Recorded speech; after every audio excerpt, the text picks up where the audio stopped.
khairukum, siapa yang paling baik di antara kamu?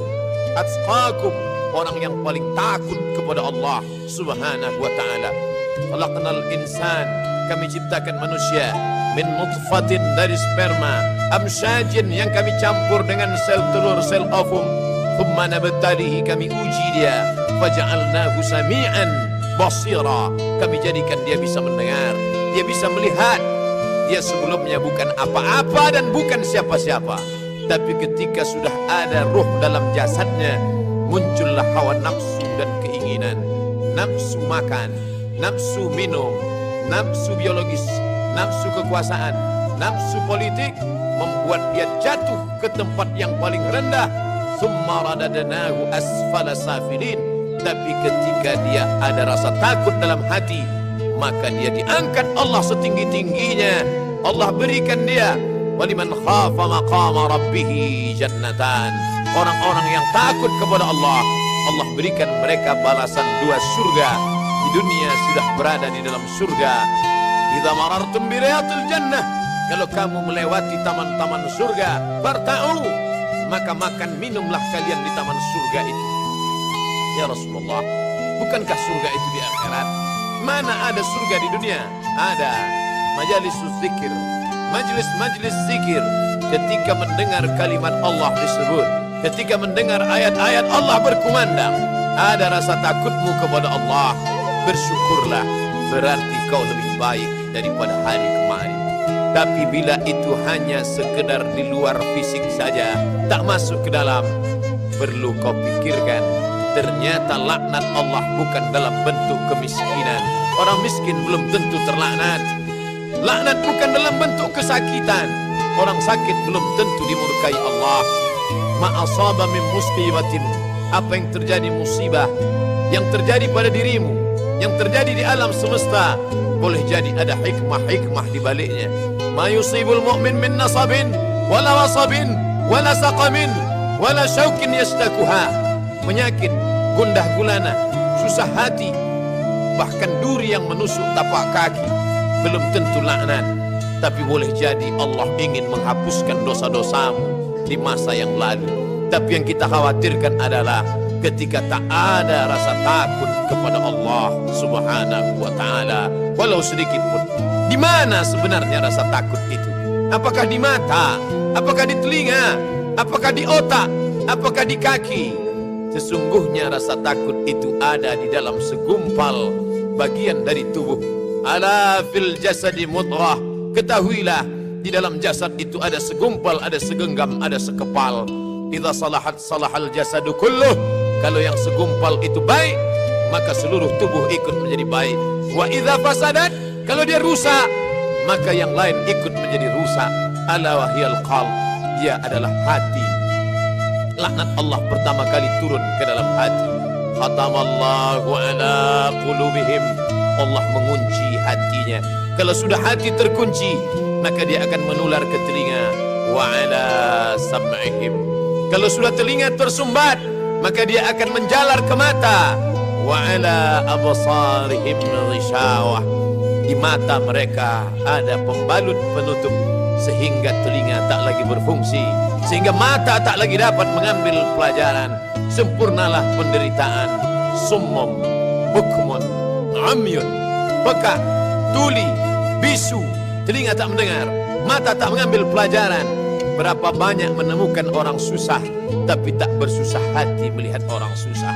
Berapa kali mendengarkan pekik, tangis, teriakan orang miskin, tapi tak ada rasa simpati dan empati. Kenapa? Telinga sudah tersumbat, mata sudah tertutup. Summum bukmun amyun fahum, 2 kali diulang. La ya'qilun, mereka tak pernah mau berpikir. La yarji'un, mereka tidak mungkin kembali ke jalan kebenaran. Oleh sebab itu, kita bersihkan yang segumpal itu dengan menjawab seruan azan. Ketika azan berkumandang, Allahu Akbar, Allahu Akbar, mulut menjawab Allahu Akbar, Allahu Akbar. Kita usahakan dia masuk ke dalam hati. Kita masuk ke dalam tempat berwudu, kita basuh kedua tangan. Saat itu terasa dosa-dosa mengalir dari ujung jari jemari tangan. Saat dimasukkan air ke mulut dan ke hidung, keluarlah dosa-dosa lidah. Saat air dibasuhkan ke muka, keluarlah dosa-dosa dari kelopak biji mata. Saat air mengusap kepala, keluarlah dosa sampai ke lubang telinga. Ketika air menyiram kaki, maka keluarlah dosa dari celah-celah kuku kaki. Fisiknya bersih, batinnya ikut bersih, tapi dia tetap katakan kepada Allah, asyhadu an la ilaha illallah wahdahu la syarikalah wa asyhadu anna Muhammadan abduhu wa rasuluh.